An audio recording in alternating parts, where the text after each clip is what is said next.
Class 7 অধ্যায় 8 মাটি দূষণ। প্রথম প্রশ্ন হচ্ছে মাটি দূষণ কাকে বলে?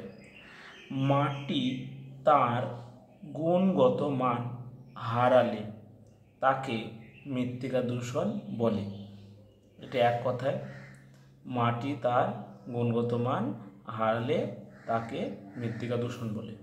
অন্যভাবে কলকারখানার দূষিত বর্জ্য পদার্থ, প্লাস্টিক, কীটনাশক ইত্যাদি মাটিতে মেশার কারণে মাটির গুণগত মান হ্রাসকেই মৃত্তিকা দূষণ বলে।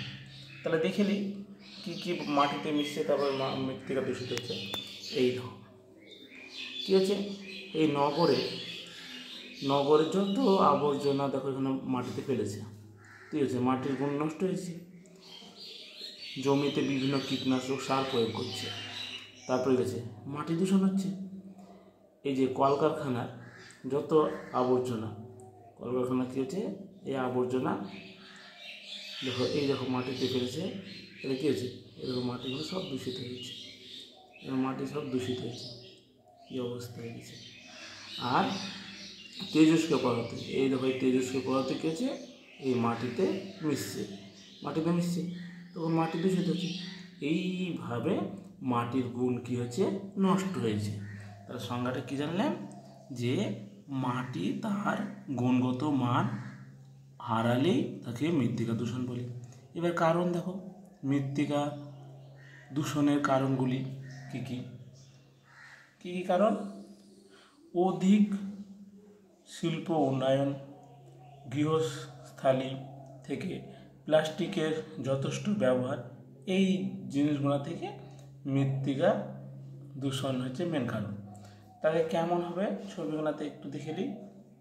এই দাও কী হচ্ছে, গাড়ি ঘোড়া চলছে, তারপরে মাটিতে অনেক কিছু গাড়ি ঘোড়া থেকে ধুয়ো যেগুলো আসছে সে মিশছে। তারপরে এই যে পশু চড়ানোর জন্য, নগরায়নের জন্য ইট ভাটা থেকে মাটিতে মিশছে, মাটি দূষণ হয়েছে।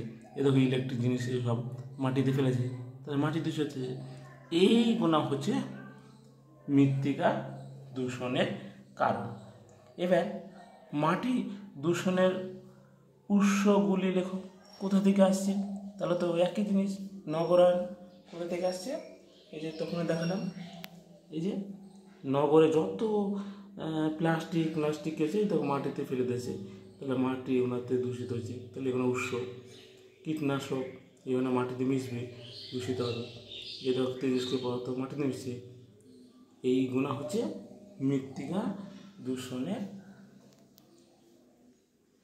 দূষণের উৎসগুলি, ঠিক আছে। তাহলে আজকে এইটুকুই বলছি। এরপর মৃত্তিকা দূষণের কারণগুলি, মানে এই যে মৃত্তিকা দূষণের কারণগুলি ব্যাখ্যা করে বুঝিয়ে দেবো।